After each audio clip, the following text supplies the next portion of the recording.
Pemirsa, massa buruh dari berbagai elemen serikat pekerja telah memadati kawasan patung kuda di depan Tugu Monumen Nasional Jakarta untuk menggelar aksi unjuk rasa memperingati Hari Buruh May Day. Dalam aksi tersebut, massa buruh menuntut pencabutan Omnibus Law, Undang-Undang Cipta Kerja dan Hostum atau hapus outsourcing serta tolak upah murah.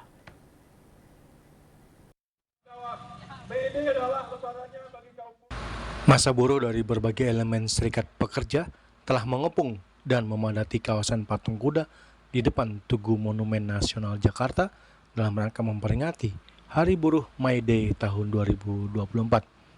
Berdasarkan pantauan, barisan rombongan buruh terlihat dari Jalan Merdeka dan Kebon Sirih sejak pukul 9 pagi waktu Indonesia Barat. Beragam warna bendera serikat menghiasi arah-arakan pendemo massa buruh serta alunan musik sound system yang dibawa di atas mobil pick-up mengiringi aksi para buruh pagi hingga siang ini. Dalam aksi massa buruh menuntut mengeluhkan upah pekerja yang dianggap rendah dan tidak layak di tengah kenaikan harga bahan-bahan pokok kebutuhan rumah tangga. Menuntut pencabutan Omnibus Law, Undang-Undang Cipta Kerja, dan Hostum atau hapus outsourcing, tolak upah murah. Nah, ini kita sangat menyesalkan berlakunya undang Omnibus Law yang membuat hari ini daya beli jatuh.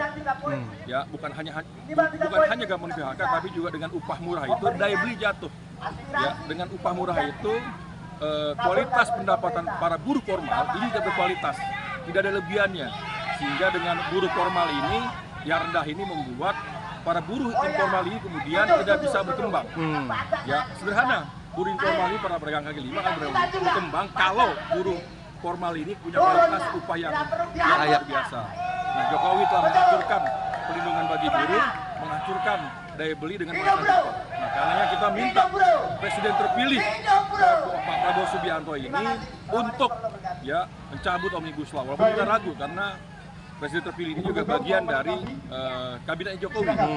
Nah, yang kedua adalah sebanyak 200.000 orang lebih mengikuti aksi May Day tahun 2024, antara lain di Jakarta, Bandung, Serang, Surabaya, Semarang, Batam, dan seluruh Indonesia.